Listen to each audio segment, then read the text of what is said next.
Uma breve história da filosofia é um livro que fala sobre alguns dos maiores e mais bem conceituados filósofos e pensadores da história. E essa vai ser uma série de 40 vídeos que tem como objetivo expandir os teus horizontes intelectuais e avolumar a tua envergadura filosófica. E nesse vídeo você vai entender um pouco mais sobre como a vida de Sócrates, declarado por Deus, um dos homens mais sábios do mundo, foi. Esse homem que era tão chato quanto o mosquito que zanzava enquanto a gente quer dormir. Olá, eu sou o Thiago Krasevski e seja muito bem-vindo ao momento que você clica no botãozinho de like neste vídeo. Vamos fazer uma viagem no tempo, vamos ter que voltar 2400 anos atrás, ou seja, cerca de 400 anos antes de Jesus vir em carne e osso aqui na Terra para mudar a nossa forma de calendário. Em Atenas, um homem conseguiu a proeza de ser condenado à morte por perguntar demais. Ou seja, eu vi que em Atenas eu com certeza não duraria mais de um mês. Eu sou um cara que questiona muito. Já me antecipando, existiram filósofos antes de 2400 anos? Sim. Mas por que a gente começa a nossa jornada de conhecimento tão cedo?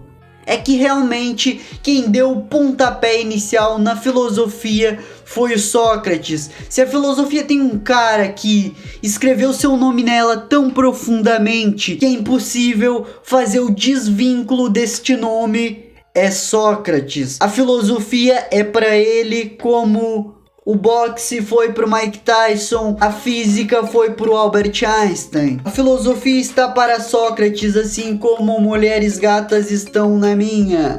Tá, isso foi uma piada extremamente besta, pode zoar nos comentários. Sócrates é um cara que sempre é descrito como alguém deslocado, porém com um carisma e brilhantismo geniais.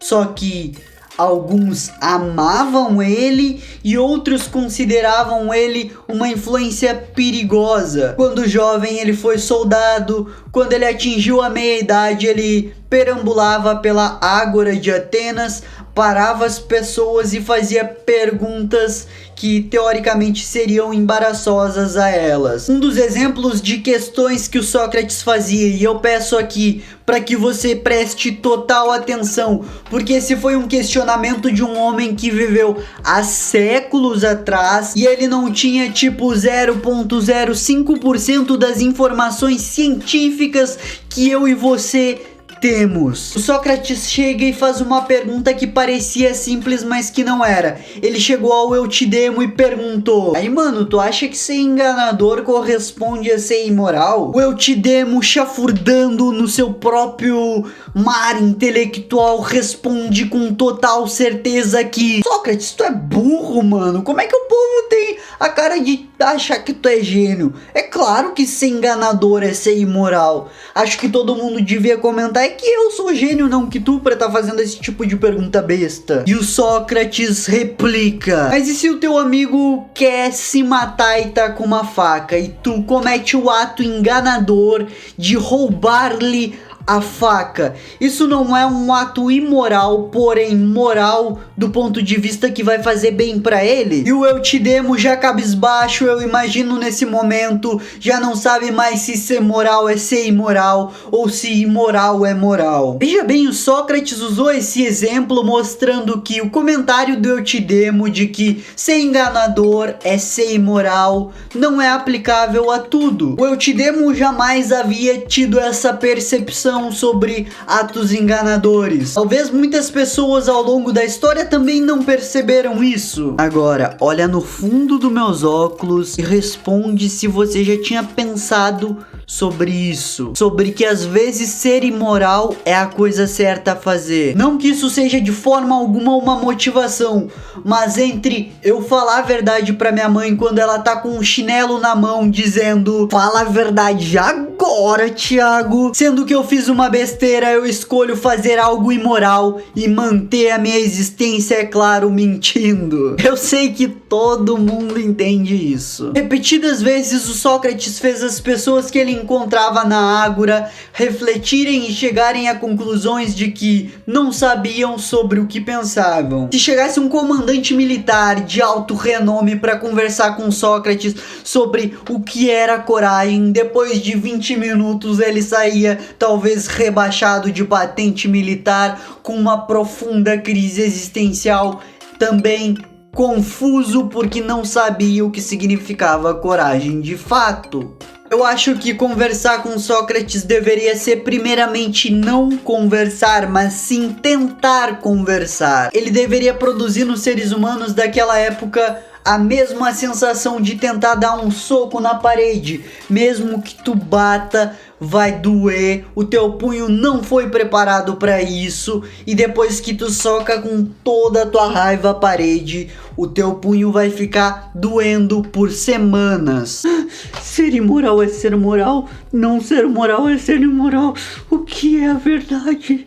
Por que, Sócrates? Por quê? Depois de conversar com ele, as pessoas ficavam se questionando sobre se realmente sabiam sobre as coisas, e eu acabei de perceber que eu esqueci de colocar o meu óculos. O Sócrates adorava mostrar para as pessoas que elas tinham limites sobre o que presumiam ou entendiam como verdade. E ele era ótimo em conseguir questionar isso e extrair da pessoa esse lado que ela não conseguia exatamente identificar como verdade. Sócrates está para questionamentos, assim como o imã está para atração de ferro e eu de mulheres. Anota aí que o Sócrates conseguia exprimir das pessoas o que elas não conseguiam entender como verdade, porque elas pensavam, não, beleza, tal coisa é verdade, e ele chegava e dizia, peraí, tem situações em que isso aí não é verdade. Agora, eu sou um homem esquisito, eu sinto prazeres por coisas normais.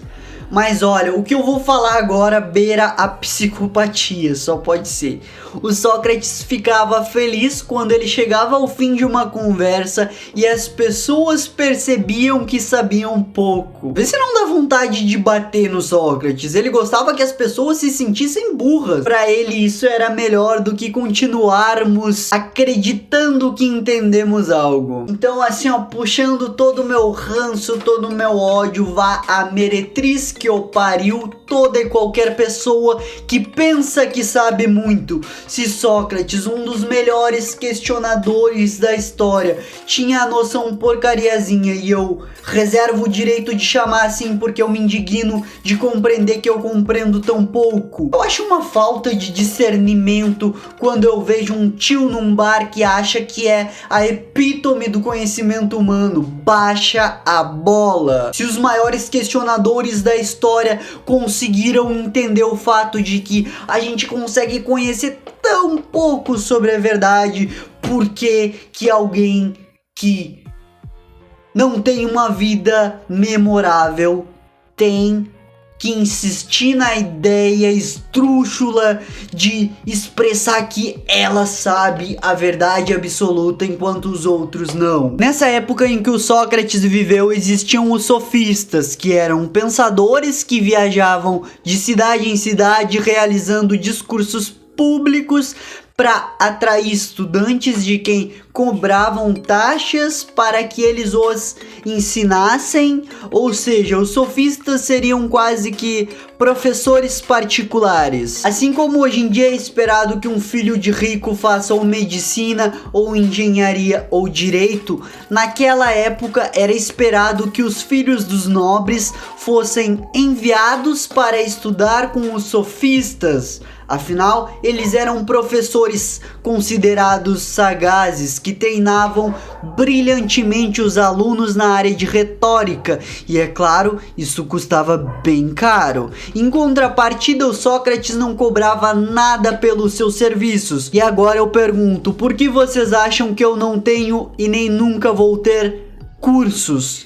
porque eu não sou um sofista safado que só quer arrancar dinheiro e ensinar meio palmo de coisas. Um pouco dessa minha ideia vem pela inspiração realmente em Sócrates, mas um fato muito importante é que o Sócrates não cobrava por isso, porque ele dizia que não sabia de nada, então ele não tinha como ensinar nada. E é claro, como uma pessoa genial e incrível, ele não conseguia impedir que os estudantes procurassem ele para conversar e debater ideias. Isso gerava um ressentimento nos sofistas. Eles cada vez mais não queriam muito bem o Sócrates. Certa vez um amigo de Sócrates chamado Querefonte consultou o oráculo de Delfos. O oráculo era uma velha sábia que respondia muitas perguntas feitas por visitantes. As respostas dela geralmente tinham alguma forma enigmática de expressar algo. Então, o Querefonte perguntou: existe alguém mais sábio que o Sócrates? E ela respondeu sem enigmas: não, ninguém é mais sábio que Sócrates. O oráculo é, em caráter de significado etimológico, a resposta dada por uma divindade a uma questão pessoal através das artes do dom divino. A princípio, Sócrates achou isso uma palhaçada. Como assim que ele ia ser o homem mais sábio de Atenas quando ele sabia tão pouco? Mas como Deus tem sempre razão, o Sócrates passou anos questionando as pessoas para ver se alguém era mais sábio que ele. No final ele chegou à conclusão de que sim, o oráculo estava certíssimo. Muitas pessoas eram boas no que faziam. Os soldados eram bons em lutar, os carpinteiros eram bons em carpintaria, minha mãe era boa em arremessar chinelos, eu sou bom em chorar quando a chinelada pega em cheio nas minhas costas e assim por diante. Mas não é curioso que nenhuma das pessoas era verdadeiramente sábia? Elas não tinham exatamente tanta consciência sobre o que falavam. Se você já passou do ensino médio, sabe que a palavra filosofia origina-se das palavras gregas amor à sabedoria, filosofia. A história da filosofia ocidental, que é o objeto de estudo que o livro Uma Breve História da Filosofia nos traz, essa tradição filosófica espalhou-se por diversos cantos do mundo a partir da Grécia Antiga. A valorização da sabedoria ou amor da sabedoria é baseado no argumento, no raciocínio, em perguntas investigativas e não acreditar cegamente em algo só porque alguém disse que isso era verdade. Agora, eu te pergunto, para Sócrates, o que é sabedoria? Bom, ele dizia que não era ter conhecimentos de diversos fatos ou ter habilidades incríveis, mas sim compreender a verdadeira natureza da nossa existência. Isso inclui até mesmo compreender os nossos limites. Por exemplo, eu tenho um visível limite que é se eu começo a gritar muito, a minha voz começa a enfraquecer, o que me deixa um pouco irritado, porque eu gosto de me expressar com fúria. Então, a partir daqui eu vou falar mais nesse tom assim para preservar a minha voz, mas me imagine com a fúria de um lutador espartano. Vamos pensar em uma coisa: o que Sócrates fez é o que os filósofos fazem hoje, depois de anos da existência dele. Fazer perguntas rigorosas, buscar a razão através de evidências, lutar para responder algumas questões subjetivas importantes para que a gente compreenda melhor a natureza da realidade. Hoje em dia, com os bilhões de informações coletadas por segundo, os filósofos modernos ainda utilizam a mesma prática de 2.400 anos atrás. Então, não espere nada menos, nada mais que essa série de vídeos exprima ideias de alguns dos principais pensadores que escreveram os seus nomes na história e na tradição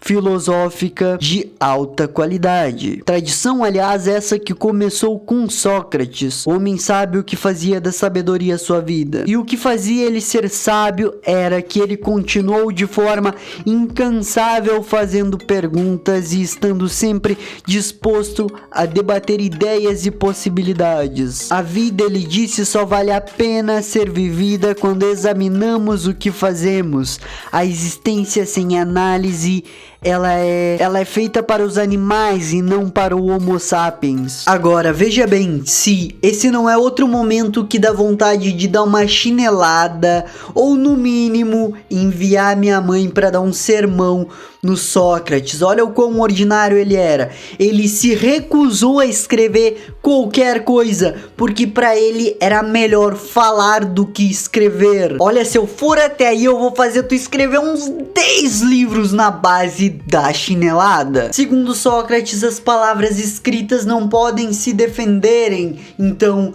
não podem nos explicar nada quando a gente lê e não as compreende. Logo, ele adotou a conversa frente a frente como um instrumento que ele diz que era muito superior à escrita. E aqui entra uma ideia bem interessante da parte do ponto de vista de conversar com outro ser humano, que é quando a gente tá conversando com alguém, a gente consegue alterar a forma como a gente fala as coisas para que o interlocutor receba a mensagem da melhor forma para ele compreender. Só que nesse momento quem tem neurônios está se questionando. Você sabe que quem deixou seu nome na história realmente foram pessoas que escreveram seus livros. Então, como que um homem que não deixou uma letra escrita consegue ser lembrado até hoje? Foi porque cada geração continuou lembrando dele e um passou pro outro e essa história do Sócrates nunca se perdeu? Não, foi pelo mesmo motivo de que Jesus é lembrado até hoje, sem escrever também nenhuma única palavra. Os discípulos de Jesus escreveram sobre ele. No caso de Sócrates, o Platão, que era o seu pupilo principal, seria a representação do que é Neymar para Galvão Bueno. Vai, menino Ney, esse é o menino Ney marcando mais um gol. Só que na versão filosófica isso seria mais ou menos o seguinte: vai Platão, compreenda o que eu estou falando. Foi através do pseudo menino Ney Platão que tivemos ideias sobre o que o Sócrates falava e no que ele acreditava. Platão fez uma série de registros de conversas entre Sócrates e as pessoas que ele ia importunar e questionar na ágora. Esses escritos ficaram conhecidos como diálogos platônicos e constituem obras literárias de valor inestimável. O Platão está para a escrita, assim como a J.K. Rowling, a mina que escreveu Harry Potter, está para a escrita. Platão é, sem dúvidas, notavelmente o Shakespeare da sua época. Os diálogos que ele escreveu nos fez compreender o quanto Sócrates realmente era inteligentíssimo. Só que agora a história começa a ficar um pouco estranha, porque a tarefa é a seguinte: se eu escrevo sobre alguém, como a gente vai saber se a pessoa sobre quem eu escrevi realmente fez ou falou algo? É quase impossível saber sobre isso. Se eu dizer que o Nicolau Neto é um estrategista que se questiona sobre o quanto metralhadoras conseguem salvar vidas em uma época em que se mata vampiros, então como a gente vai saber se o Nicolau Neto realmente se questionou sobre isso ou se eu atribuí que ele se questionou sobre isso? Como a gente vai saber que o Nicolau Neto não são meros pensamentos meus e não do Nicolau Neto? Então o Platão, ao escrever o que Sócrates realmente disse, estava colocando as próprias ideias na boca de um personagem que ele chamou de Sócrates. Existe uma teoria que pode ser que o Sócrates seja uma espécie de mito, porque não se conhece nada escrito por ele. Agora, de verdade, eu mandava minha mãe dar uma chinelada se existiu alguém capaz de inventar um personagem que foi tão importante para a história a ponto de ser tão conhecido que ganhou até vida própria. Sei lá, vai que era um amigo imaginário gerado pela esquizofrenia do Platão. Pode ser, a gente não tem como saber. A gente não pode excluir essa teoria, porque se até o mais sábio dos homens sabia que ele não sabia nada, imagina nós. Uma das teorias que a maioria das pessoas acredita ser do Platão e não do Sócrates é a de que o mundo não é o que parece ser.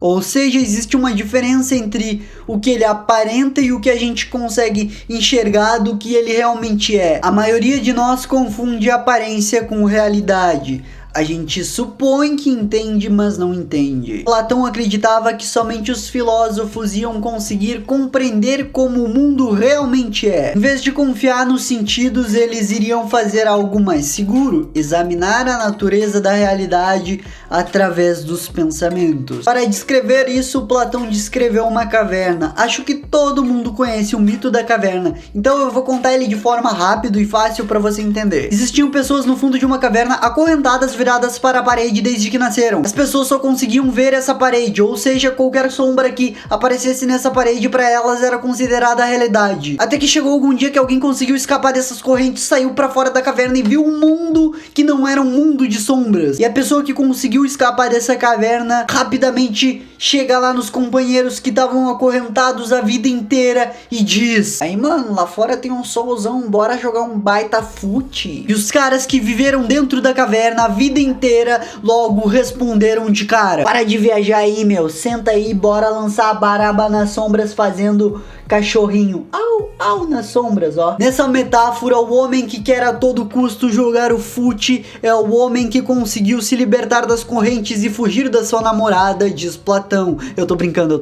O homem que fugiu da caverna e que viu o sol e sabe que existem coisas além das sombras é o filósofo. As pessoas normais não teriam muita noção sobre a realidade, porque elas se contentam em olhar para as coisas diante delas pela mesma perspectiva de que lhes ensinaram, em vez de refletir profundamente sobre as coisas. Isso porque as aparências são mestres em nos enganar através dos nossos sentidos. Quem nunca em uma balada, depois de beber um pouco, ficou com alguma pessoa de beleza questionável? Outro momento em que a realidade nos engana, quando tu acha que tu vai conseguir fugir do chinelo da tua mãe, que ela arremessou, mas ele pega em ti e te derruba e ela já chega te varrendo de tapa. Isso foi os teus sentidos que te enganaram, e sejamos sinceros, a força da mãe quando joga o chinelo aumenta em 150%. Essa história da caverna que constantemente nos contam, ela fica bem íntima à teoria platônica das formas. Imagine todos os círculos que você já viu em toda a sua vida. Em um círculo perfeito, todos os pontos são bem redondinhos, sabe? Bem redondinhos. Agora, na realidade, os círculos reais nunca alcançam essa perfeição. Só que a gente tem uma ideia do que é um círculo perfeito. Então, Platão diria que a ideia de um círculo perfeito é a forma de um círculo. Então, para que a gente entenda o que é um círculo, a gente precisa se concentrar na forma do círculo e não nos círculos existentes que traçamos a vida inteira, pois todos eles são imperfeitos de alguma maneira. Então, segundo Platão, quando a gente quer compreender algo, por exemplo, a bondade, a gente não pode nos concentrar nos exemplos particulares, mas sim na forma dela. E como os filósofos seriam pessoas teoricamente boas em pensar sobre a realidade, Platão achava que os filósofos deveriam estar no centro do poder político das cidades. Em A República, que é a obra mais famosa de Platão, ele descreve uma sociedade imaginária perfeita. Os filósofos estariam no topo dessa pirâmide, teriam educação especial, sacrificariam o seu prazer para governar uma cidade. Depois, abaixo dele, estariam os soldados para defender o país, e depois os trabalhadores. Para Platão, ele acreditava que esses três grupos de pessoas conseguiriam ter um equilíbrio perfeito, ou seja, mentes equilibradas cuidariam da racionalidade, pessoas fortes defenderiam o país. Só que o modelo de sociedade dele era antidemocrático e manteria as pessoas sob controle por meio de combinação de força e mentiras. Grande parte das obras de arte, por exemplo, seriam banidas, porque a ideia falsa de representação da realidade seria algo que não seria muito tolerado. Cada aspecto na vida da República Ideal de Platão seria governado por quem está acima, seria o famoso Estado totalitário. O Platão pensava que ao permitir votos ao povo, era como deixar que as pessoas que não sabem o que estão fazendo decidam o futuro de maneira aleatória. Só que você tem que levar em consideração o seguinte: na época em que o Platão viveu e imaginou a República, Atenas tinha uma espécie de democracia bem estranha. Só 10% da população podia votar. Mulheres e escravos não podiam. Só que a lei dizia que todos perante a lei eram iguais. E havia um elaborado sistema de sorteio para garantir que todos, entre aspas, ok, tivessem uma chance justa de influenciar as decisões políticas. A cidade de Atenas não valorizou Sócrates nem de perto como Platão valorizou. Lembra que eu disse lá no início do vídeo que muitos atenienses consideravam o Sócrates alguém perigoso? Quando Sócrates tinha 70 anos, ele foi acusado de negligenciar os deuses atenienses, introduzindo novos deuses próprios. E também o Sócrates estava supostamente ensinando jovens a se comportarem mal, encorajando-os a se voltarem contra as autoridades atenienses. E nesse momento você me diz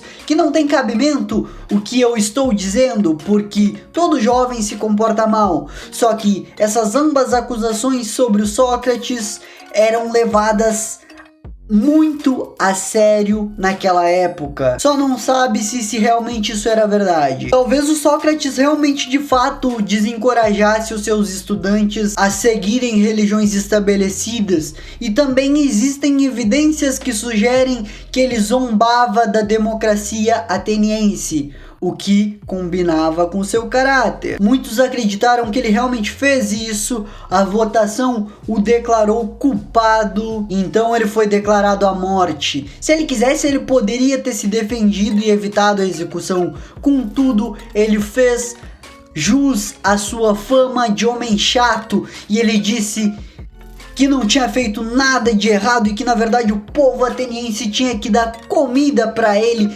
grátis pelo resto de sua vida em vez de puni-lo. O que sinceramente não foi um argumento tão bem visto assim pelo povo, né? Ele teve que tomar veneno feito de cicuta, uma planta que paralisa gradualmente o corpo. Sócrates se despediu da sua esposa e dos seus 3 filhos e depois se reuniu com seus estudantes e disse que se tivesse que escolher entre continuar vivo, mas em silêncio, sem fazer perguntas a ninguém, ele não aceitaria. Ele preferia morrer a viver assim. Sócrates tinha uma voz interior que dizia para ele questionar tudo incansavelmente. Sócrates foi um filósofo que não traiu seu instinto, tomou um cálice de veneno e faleceu. Na memória de todos que conheceram Platão, Sócrates ainda vive. Para mim, ele ainda vive. Esse homem chato tem sido inspiração para grandes filósofos de todas as épocas. E antes de terminar a explicação dessa bela história com um final trágico e venenoso,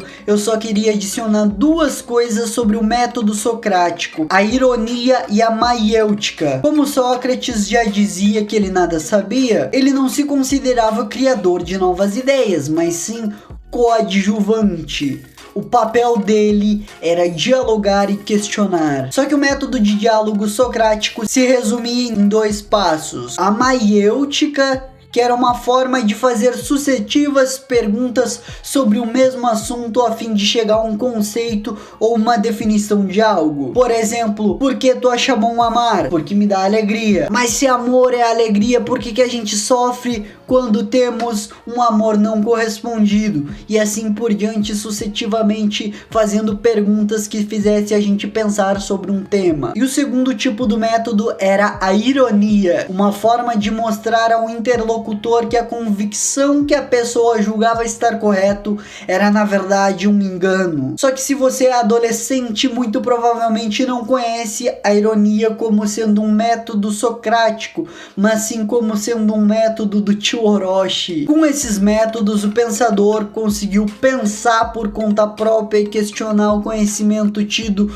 como real pelo povo ateniense, estabelecendo uma nova maneira filosófica de combater o relativismo das opiniões. O impacto de Sócrates foi tão grande sobre todos que, além de Platão, ele influenciou Aristóteles, um pensador bem diferente que a gente vai ter a oportunidade de estudar no próximo vídeo. Se você gostou desse vídeo, não deixe de conferir a playlist sobre uma breve história da filosofia. Agora eu vou te deixar com a tela final, onde eu separei 2 vídeos a dedo para você.